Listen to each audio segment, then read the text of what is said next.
Hello, good morning to all of you. This video is about the fatty acids, and we are going to discuss about the fatty acid, their types, and the physical and the chemical properties of the fatty acids. So these are the monocarboxylic acid having long hydrocarbon chain, and at end there is a carboxylic group. So basically, there are two types of saturated fatty acid and the unsaturated fatty acids, and the difference between them having a single bond and double bond in the unsaturated fatty acid. Examples are palmitic, stearic, and the arachidonic acid, while unsaturated fatty acid are oleic, linoleic, linolenic, and the arachidonic.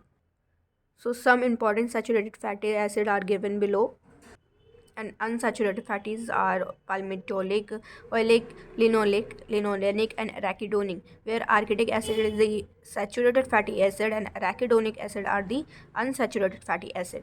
So palmitoleic and oleic acid together form the mono unsaturated fatty acid, that is BUFA, and the linolenic forms the polyunsaturated fatty acid, that is PUFA.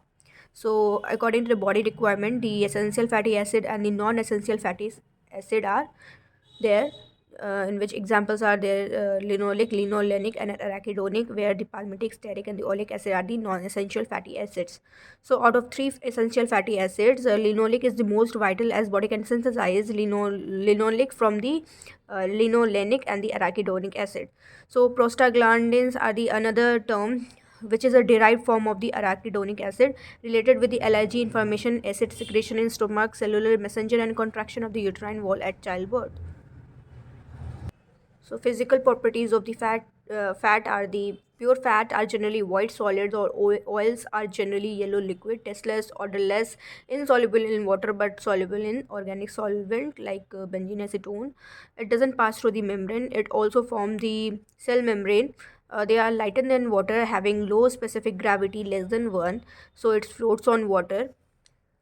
So there is another term, that is wax. Instead of fatty acid and alcohol other than the cholesterol is known as the wax, and which may be obtained from the other sources like bee wax, wool wax, and spermaceti.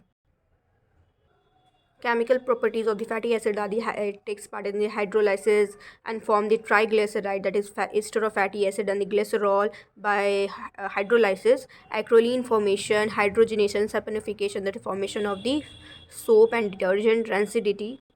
So importance of the free fatty acid in biological, in respect to biological effects, it is a pain modulation, hypothalamic anti-inflammatory effect, increase insulin secretion, pro and anti-apoptotic effect, in decrease somatostatin release, regulation of the glucagon release, regulation of taste preference, increase adipogenesis, glucose uptake, lipolysis. That's all about the free fatty acids. Thanks for watching.